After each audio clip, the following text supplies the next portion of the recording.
Jean-François Rodin m'a rejoint à présent. Il est directeur général France de la compagnie aérienne Air Canada. Bonjour. Bonjour Alexia. Et bienvenue, on rencontre une toute Merci. Air Canada, ça ne se présente plus, j'imagine. Vous avez des destinations dans toute l'Europe, j'imagine. Alors ça se présente encore Alexia. Même si effectivement on est une compagnie bien établie sur le marché français, on est une des plus vieilles marques nord-américaines. Peu de gens le savent. Donc merci de me donner la parole aujourd'hui. La compagnie vole depuis la France depuis 1951. Wow.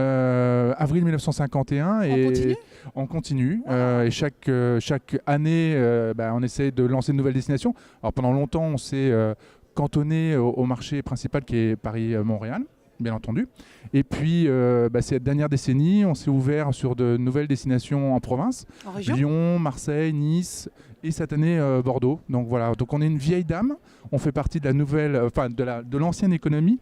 Même si on a des avions extrêmement modernes, de la technologie à la pointe, on reste une entreprise très, très bien établie en France. Alors c'est ce que disait à votre place hier, notamment le président de l'Office du tourisme de Marseille et du Périgord, qui disait que c'était révolutionnaire pour eux d'avoir un direct Marseille. Oui. Le potentiel, il est aujourd'hui en province. Je ne dis pas que mon quotidien, ce n'est pas de regarder le marché parisien, mais le marché parisien, il est bien couvert, on le connaît bien. Il y a aujourd'hui des gens qui veulent ne plus avoir à passer par Paris pour se rendre au Canada. Et c'est extrêmement intéressant pour nous. Donc, créer des liaisons au départ de province, là où, bien entendu, c'est pertinent. C'est que du bonheur pour la compagnie. Il y a une adhésion un peu plus forte, j'ai envie de dire, en région, sur des destinations, parce que le Canada a une très bonne réputation en France. Oui. Est-ce qu'il y a un lien qui se crée automatiquement? Alors, il y a effectivement il y a de l'affection, hein. Il y a vraiment un lien affectif avec le Canada historique. Voilà. Donc ça nous facilite aujourd'hui souvent le travail. Hein. Là, on va lancer Bordeaux le 16 juin prochain. Les remplissages sont déjà au-delà de nos espérances. Donc voilà. Après, ça ne fait pas tout. Il faut aussi offrir un bon produit. Il faut offrir des bons tarifs. Hein. Il faut qu'on soit conscient de la concurrence, etc. Mais effectivement, c'est toujours plus facile d'arriver avec la marque Air Canada qu'avec des marques moins connues ou qui ne présentent pas un intérêt. Oui, parce qu'au-delà du prix, j'ai envie de dire maintenant, c'est surtout la sécurité qui est quand même assez concernante pour les gens. Et on voit que quand on a une marque comme ça établie, en continu, c'est vrai que ça aide. C'est pour ça que je rappelle souvent que Air Canada n'est pas arrivé il y a 10 ans ou 15 ans sur le marché. Souvent, le client français ne se rappelle pas que la compagnie est aussi ancrée sur le marché français depuis 1950. Alors, rapidement, dernière question. Oui. On a vu beaucoup de choses pendant ces rencontres Oui.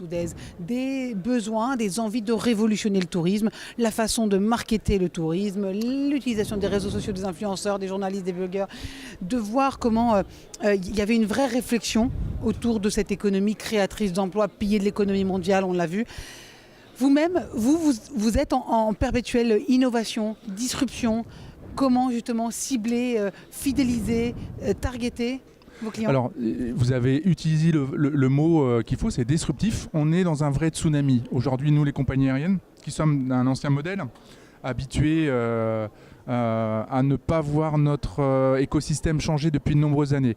Je me dis tous les jours, jusqu'à quand cette tornade voilà. Ouais. Donc effectivement, il y a un vrai changement digital qui nous pose des grandes questions. Hein. Comment continuer à assurer la distribution de notre compagnie aujourd'hui sur la toile? C'est des vraies questions. C'est des défis, oui, voilà. Bien sûr. La présence de plus en plus importante dans le choix d'une compagnie aérienne de la présence des comparateurs de vol. Hein. Donc c'est des gens, des intermédiaires avec qui il faut travailler et ils sont de plus en plus présents.